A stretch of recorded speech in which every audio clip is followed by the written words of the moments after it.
Jadi mudah-mudahan Allah jaga hati kita, baik ketika kita diuji, bahkan ketika kita diberi nikmat, supaya dalam dua keadaan ini kita tetap menjadi mukmin yang ajaban, yang ideal, yang baik, yang insya Allah Allah suka sama kita.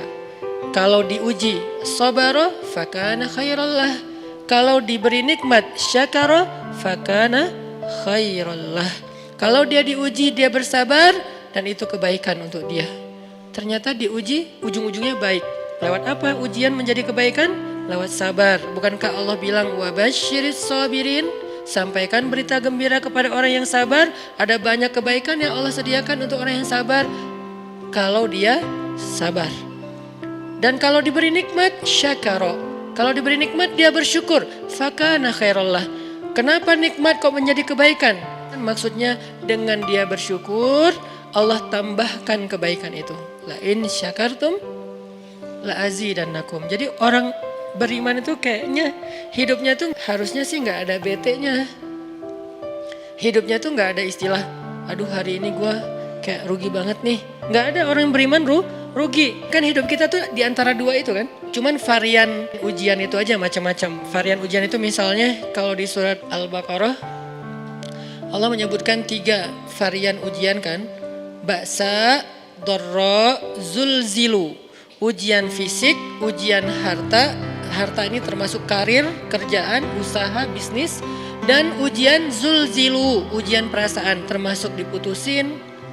Atau orang yang dekat sama kita jadian sama yang lain. Atau mungkin di unfollow oleh ya gitu deh. Saya kalau udah ngebahas bab ini agak gimana gitu. Jadi 3 varian ini masuk kategori apa?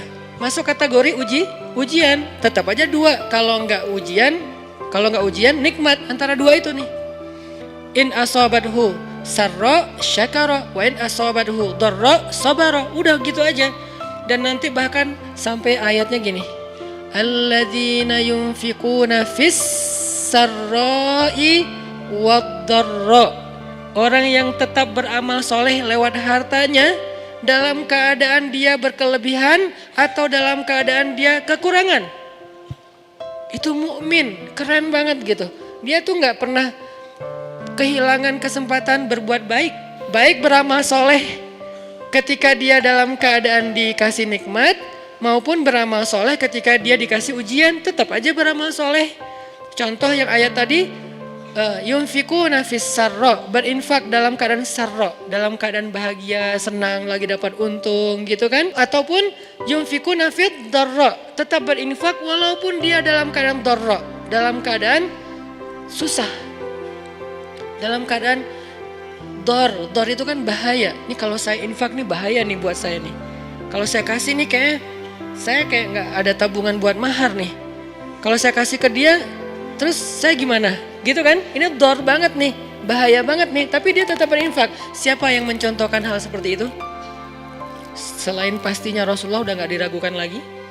Yang jadi kayak simbol berinfak walaupun dia butuh. Orang-orang Ansor. Yu'thiruna ala anfusihim walau kana bihim khasasah. Mereka mendahulukan orang muhajirin atas dirinya sendiri. Walaupun sebetulnya dia juga butuh kepada kebaikan itu.